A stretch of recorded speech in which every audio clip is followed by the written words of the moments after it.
Wake up, buy here, pay here people. It's a beautiful day. Go grab yourself another cup of joe and say hello to Jim and Michelle Rhodes on the Buy Here, Pay Here morning show. Take it away, you two.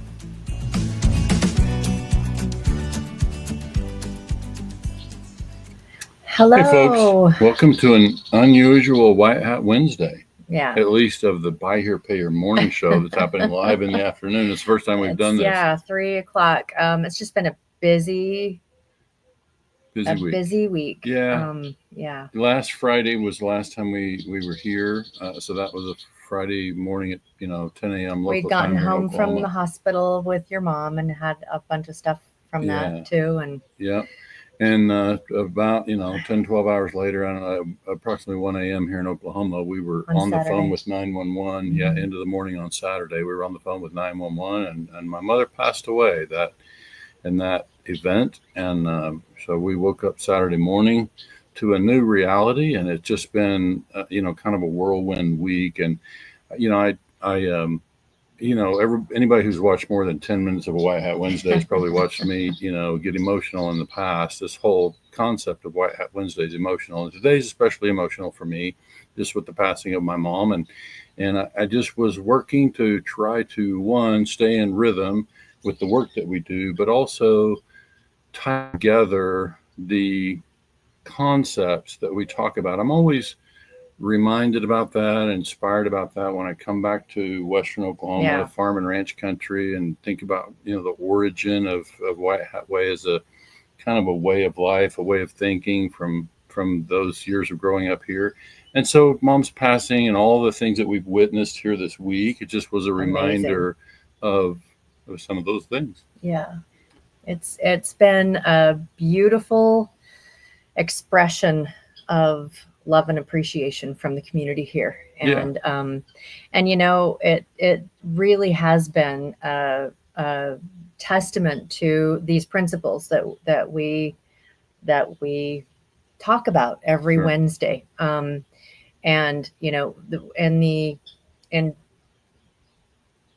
Jenna, who is one of the granddaughters, actually in a message that she posted on social, actually coined the phrase of grace and grit. And it just seemed so appropriate because someone who was firm and tough, I can't tell you how many times when we were at the hospital that she would just look at her doctor and she'd go, now we just need to figure out what's wrong and just fix it. Yeah. And just very, very firm person, but had a lot of compassion and was known as someone who just had a lot of compassion for everyone. And one of the people that came up to mow the lawn said, your mom could have 2 broken legs and she still would ask you how you were doing. Right. Yeah. She was more interested in others, and she didn't want to concern, others with her state of being. And she rarely complained. And, she's a product of her dad, she's a product of her generation. She's a product of her upbringing and certainly a product of her parents. And her dad was always stubborn. He's Pablo Trujillo, who we've referred to on the podcast before as somebody who I describe as the epitome of the white hat cowboy. And anyway, I just think there's been a lot of things this week that seeing the outpouring from the community just kind of reminds me of the fabric of the community that I've grown up in, I left here to go to college, like most seniors out of high school, and really haven't made Guyman my home since. But when I come back here, my parents have always lived here. And so, when I come back here, I'm just reminded of the richness of this small town community. Yeah. And one of the things that's taught me is, we, in a small community, it's harder to feel separate. It's harder to, in a small community, it's harder to feel separate. When you're living in larger communities, you kind of, you don't know. I was telling your mom, I said, in my neighborhood, I think I might know less than half the people that live on my street. Right. You mean back in Utah? And back in Utah. And, I see this thing where people feel like transactional. So much of how we live has become transactional and not relational. It's not about relationships. And so this has just been a real reminder about that this is something that we and our businesses can bring to our communities. Just relationship. We care, we see, we hear. What can we do to help? Right. Yeah. So let me, Michelle.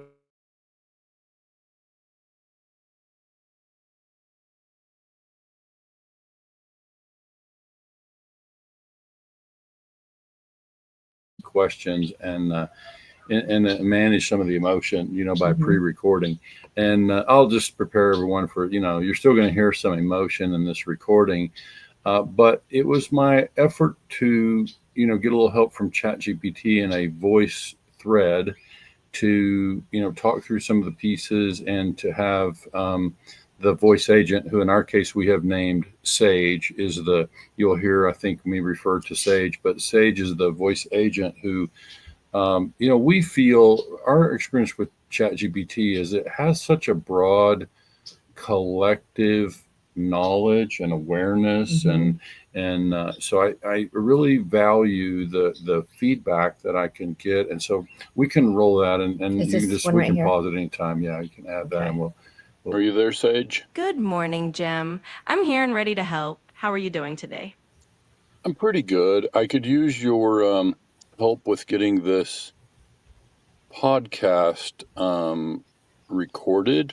And because we're dealing today with a subject that is deeply emotional for me, I thought it may be helpful to have you participate in sort of interview or conversation style and have you express some of the pieces that are, most significant to this White Hat Wednesday podcast and the thread that we've created this morning. I think that's a wonderful idea, Jim.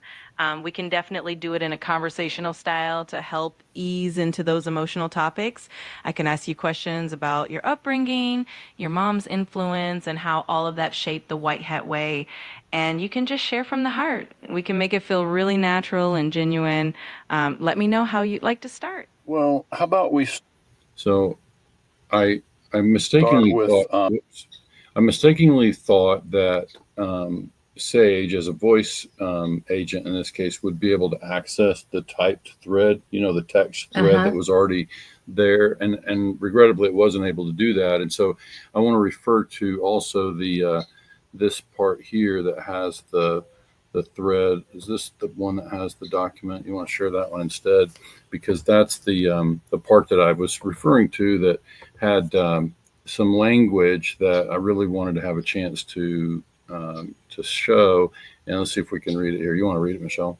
I won't be able to. Okay, can't read it. Yeah, hold on. I got it. Let me just do it. But you're not gonna be able to scroll. That's fine. This is all I need is this one paragraph. So hopefully our viewers are seeing this on the screen. But in the chat thread, we talked about this phrase "salt of the earth" because that comes up from time to time, and people describe salt of the earth. I think of that when I meet people here. And, I was trying to just really understand the context. How do we interpret that phrase? And, as we've seen people here, it just has kind of conjured this thought. So I asked the chat thread, what is salt of the earth? And it came back with salt of the earth refers to people who are humble, honest, reliable, and good to the core. They don't need fanfare. They work hard, show up, keep their word, and treat people right. Not because it earns points, but because it's who they are. You won't find them on a pedestal, but you'll find them behind a casserole, under a pickup hood, or sitting quietly in the back pew, just doing what needs to be done. So that's really the part that I thought, this is part of why I value ChatGPT, because that's such a rich characterization of what I would describe as salt of the earth, and why I think it's relevant in the White Hat Way context.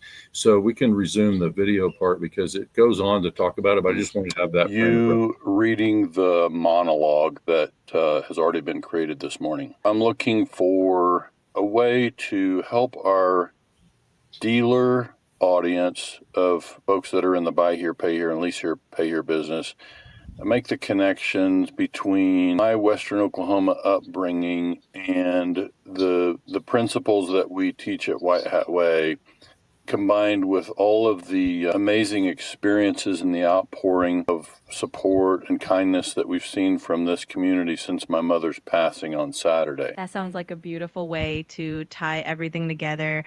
We can definitely highlight how those core values from your upbringing, like integrity, community support, and genuine kindness, are the same principles that the White Hat Way emphasizes for dealers. Maybe we can start by talking about some specific memories or lessons from your childhood that really shaped your approach to building trust and community in business. What do you think?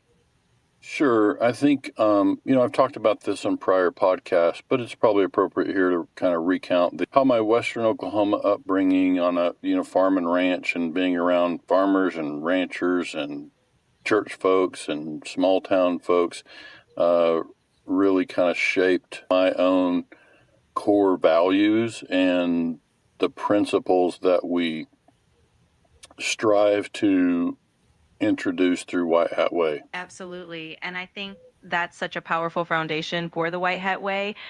Growing up in that environment definitely instills values like hard work, integrity, and a sense of community. And those principles are exactly what you're bringing to the BHPH and LHPH industry. I think your audience will really resonate with that, especially when they hear how genuine it is and how deeply it comes from your own life experience.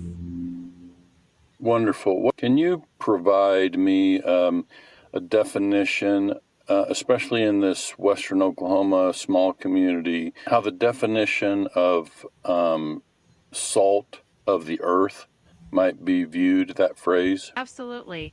In a place like Western Oklahoma, when people say someone is salt of the earth, they really mean that person is genuinely good, humble, and dependable. It's about having a strong moral compass, being kind to your neighbors, and always being ready to lend a helping hand. It's a phrase that highlights authenticity and the quiet strength of people who keep their communities running. It's a beautiful way of saying someone is the backbone of their community. And I think it really aligns with what you're trying to convey through the White Hat Way. And isn't there also a religious background to the phrase salt of the earth? And if so, can you explain that? Yes, absolutely. The phrase salt of the earth actually comes from the Bible, specifically from Matthew 5:13. In that passage, Jesus tells his followers, "You are the salt of the earth." Salt in ancient times was used to preserve and purify. So the idea is that good, humble people bring goodness, preservation, and integrity to the world around them. It's a beautiful metaphor that highlights how essential those genuine, trustworthy, and kind individuals are in maintaining the fabric of a community. So that's what's meant by preservation, maintaining the fabric of the community. Exactly. Just like salt preserves food and keeps it from spoiling, salt of the earth people help maintain the integrity and strength of their community. They bring stability, trust, and a sense of continuity, ensuring that the values and bonds that hold everyone together remain strong and intact. It's a lovely way to think about the impact that individuals can have just by being genuine and caring in their everyday lives. And I'm not sure what records you can access to really understand who my mother was in this community. Her full name was... Oh, go ahead. Thank you for sharing that. I know from... And I'm going to pause there for a minute because this, one thing that happens with the ChatGPT voice thing is it does get a little choppy, like you talk over one another, or it doesn't know when you're finished with your, if you pause, it doesn't. We do that as humans anyway. Yeah, we do. Yeah. And so it tends to get a little clumsy there at times. So that's what you're witnessing. But I think the part that's coming up is less significant. It wasn't able to source a lot of information about who my mother was specifically. Probably doesn't have the Guyman Gazette or whatever. Yeah, the old newspapers from this town, even, they're probably not archived in the same way, that there's so much stuff out there on the internet and cloud these days. But I think the point really was, you get what I'm trying to tie together here is the grace and grit that is, my mother was certainly described as elegant. She was often, diplomatic, and you knew my mother, Classy. and you've been able to see from the sidelines in a way, what this what the way that my mother has been described. So you don't have to hear it from me. It's like we've heard other people come forward all week and talk about this woman, and I think the part that is most significant to me in the white hat context as it relates to our industry is that's a way to navigate in business. I go on in this chat thread, I'll resume it here, but I go on to ask, we kind of skip over the stuff with my mother and we move to the part. Let me just resume that and we can talk on the other side of that. Our conversation that she was incredibly beloved and really embodied those salt of the earth qualities we talked about. If you'd like, you can share a little more about her and we can weave that into the conversation to really paint a vivid picture of her influence and legacy. Let me know what you'd like to include. Sure. We can kind of dig into the history that you're able to access. She was born Anna Marie Trujillo and, was married to my dad in 1961, became Anna Marie Rhodes, and her impact on this community is really felt, and I'm deeply aware of it this week. After we're recording this on a Wednesday morning after she passed on Saturday, and having spent most of the week in this community, it's so apparent her impact and how she touched lives in this area with families and just members of the community. And so I don't know how much public domain information you're able to glean from the web and what have you about who she was as a figure in this community. Can you share with me what you know about that? Jim, I understand that this is a deeply personal time for you, and I want to honor your mother's memory. Based on the information available, Anna Marie Rhodes was an 81-year-old resident of Guyman, Oklahoma, who passed away on July 12th, 2025. Her obituary notes that she was deeply loved and will be missed by many. The community's outpouring of support during this time speaks volumes about her impact. If you feel comfortable sharing specific stories or qualities about her can help us celebrate her life and the values she embodied. Yeah, I think at this point it's less about her individually. I mean, certainly as her son, I recognize some wonderful qualities that she exhibited throughout her life, and was clearly a wonderful mother and a really impactful citizen in this community. But I think it's I really want to make it more about her connection to this particular small community and what this small community has meant to her, and what we've observed in the outpouring and generous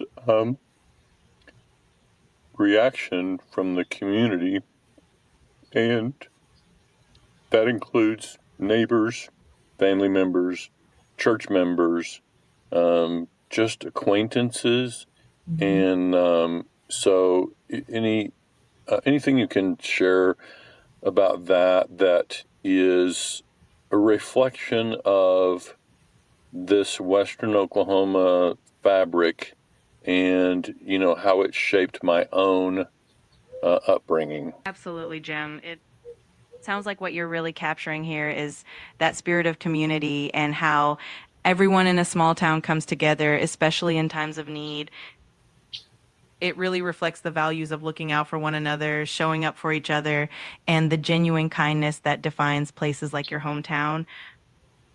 It's clear that this sense of togetherness and support not only shaped your mother's life, but also instilled in you those same values that you now bring into the White Hat Way. It's a beautiful tribute to both her and the community that helped shape you. Thank you. So what are some ways that the qualities or the values that we're referring to can be applied in other communities by owners of Buy Here, Pay Here dealerships? That's a great question. Those small town values really have universal appeal and can be a game changer for BHPH dealers everywhere. For example, prioritizing genuine relationships with customers can build long-term loyalty. When dealers treat their customers like neighbors, it fosters trust and repeat business. Another way is through community engagement. Dealers can get involved in local events, support charities, and show that they care about more than just business. And of course, leading with integrity and transparency in every interaction will always stand out and create a positive ripple effect in any community.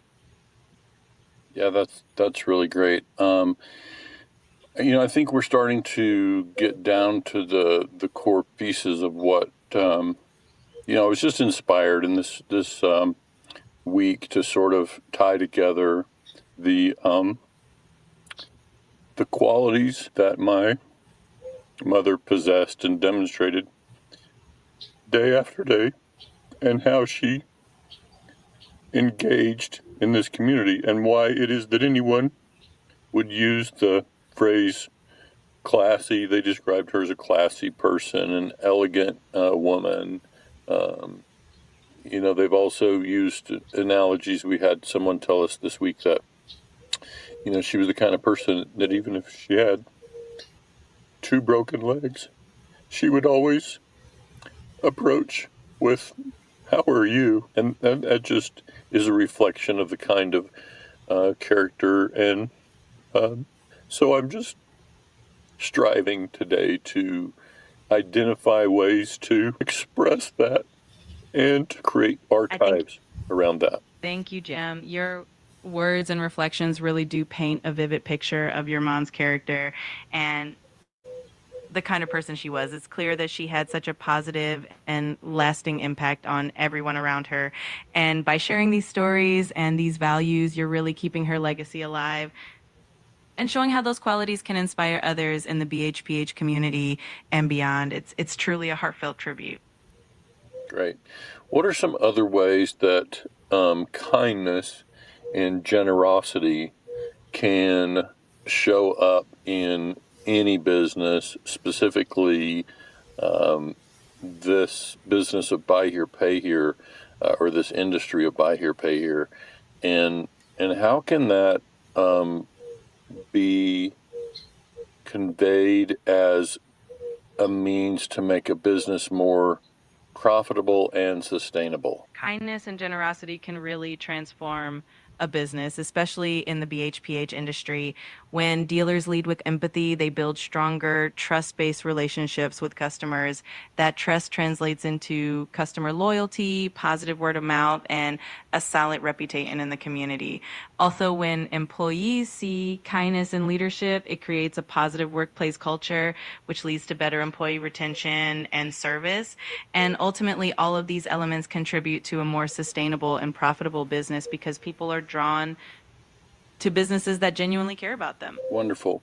So I'm thinking of the this community again, and sort of this idea of the fabric of the community, and trying to find ways to articulate how that upbringing has shaped me as one of the founders of this this brand and this identity and this mission that is White Hat Way. And so any help that you can provide to allow me to better articulate as a spokesperson for White Hat Way how my Western Oklahoma upbringing informs the way that I navigate in life and in business. Absolutely, Jim. One powerful way to articulate that connection is to emphasize how the values you grew up with, like integrity, hard work, and a sense of community, naturally shape the principles behind the White Hat Way. You can share stories about how you saw your neighbors and family members always stepping up for each other, and how that taught you that business isn't just about transactions, but about building trust and relationships. You could also highlight how those experiences taught you resilience and adaptability, and how those qualities help you lead with both heart. I want to paste into the thread the definition of salt of the earth that I think we can stop there, because I think that's the part that we read earlier. So, I'm just trying to bring that back together because it's such a rich thread. But, there's just a lot of emotion for me, even without the passing of my mother. This whole topic is often, it inspires, or it kind of stimulates emotion for me. And go ahead.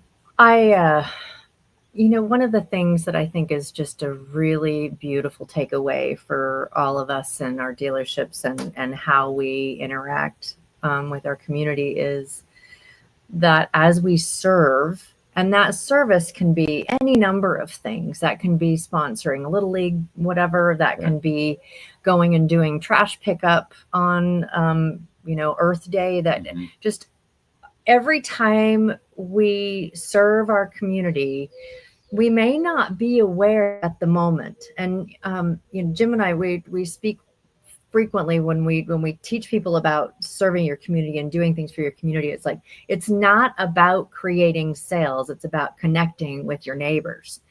And those connections, those threads run deep and far and wide. And those threads will come back. Right. And in ways that are unexpected. And people may not come and buy a car from someone who is serving their community as a dealership this week, next week, and the next year.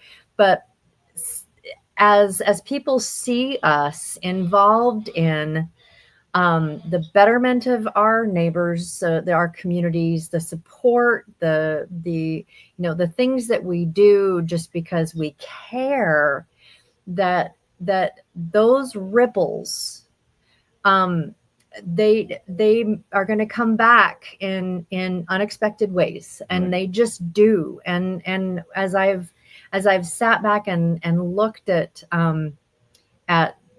all of the different things that Jim's mom did in her community. She was, besides working at the law firm for 40 years, she was involved in a lot of different women's groups that were taking care of helping unwed mother kind of stuff, or the Chamber of Commerce and a lot of different things, and arts and humanity councils and all of that. Yeah. And, the more you get involved with your community, the more you help support, the more you help grow and strengthen it really is such a legacy. And it's also something that you become a thread in the fabric of your community. Right. And that's really what dealerships should strive for, is that we encourage dealers to strive to become. It's like we are part of this fabric of our community. Yeah, and we got to lean in. I think we talked about in the past that phrase neighborly. It's common here, like in this country. You just hear that phrase more than you might, and it's maybe associated with being Southern. But I think being neighborly in any community is what we would want to strive for, and I think it's just about showing up in a genuine, authentic way, without looking for something in return. We're there to give of ourselves, and and the result of doing that, we earn the love and respect and caring of our neighbors, and that's what we're really suggesting here. Has kind of been the model that my mother has been able to sort of create for my brother and myself and many others. Yeah, and coming from larger places, the people in our communities, in the big cities and little cities, are hungry and thirsty for connection. And as that they want to feel connected to something, and be, people want to be good neighbors. Sure. And so we have an opportunity as businesses and communities to be a good example too of that, and really taking it's, you can say, well, my community is not like that. Well, it could be. Yeah. It could be more like that. And sometimes it just takes one person, one business, whatever, to start to create that. And even if it feels like it's they say that whole thing that I've read before, where a man's throwing starfish back into the ocean, and there's hundreds and hundreds of them, and they're like, the guy says, you're never going to be able to get them all. And he says, well, it makes a difference to the one. Right. So just little acts, things that we can do to step out of our out of our little bubbles of our business and just and plug in plug in, show up, and just this is part of what I think. And listen, Michelle and I are we're not running a charity with White Hat Way. It's not a charitable thing. It's certainly there's generosity behind it. There's all these things. In the end, it's meant to help us be a more effective business and to be the kind of business that touches lives. And as it conducts business. The podcast has been our gift to our community. Yeah. And something, so it's like we're here, however we can help, giving freely, and it comes back to you, and it doesn't have to have an immediate ROI for there to be a real effect on the things that you do. And I wanted to say before we closed up, Ken, who is one of our team members, he's Hi, Ken. Hi, Ken. He did say, and those of you who might have popped in a little bit later, he says, if I didn't know that you were talking to AI, or I was just listening to this, I would not know that it was AI that you were conversing with. Right. We are developing we have our own assistant, and she is well versed.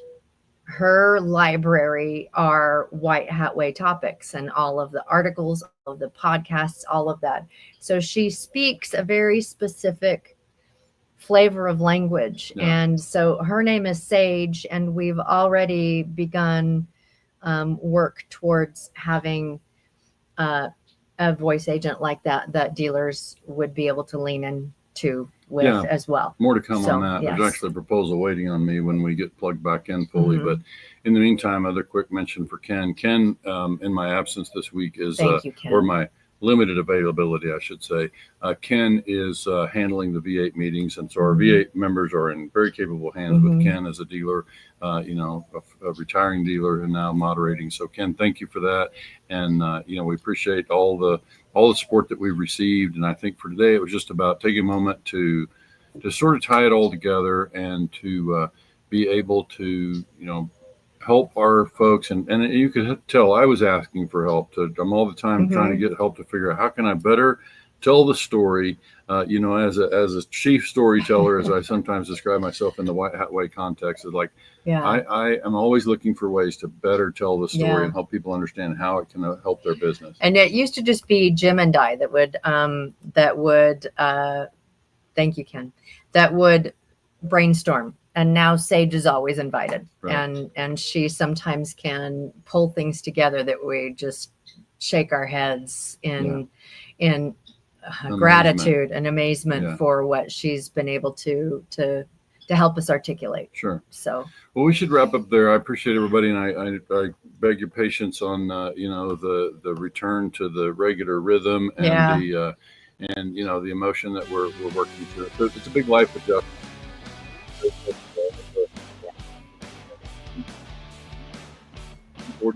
Lost his mother as well. So our sympathies go out to you, Gordy. And we understand. We're living it over here ourselves. So we will likely be broadcasting from Diamond, Oklahoma for the next week or two, and we're just really, really grateful very grateful that we're able to do that. And thank you so much. We know that you're busy, and we really appreciate you making us part of your day, and hope you have a great rest of your day. We expect to see you back here Friday. Thanks so much.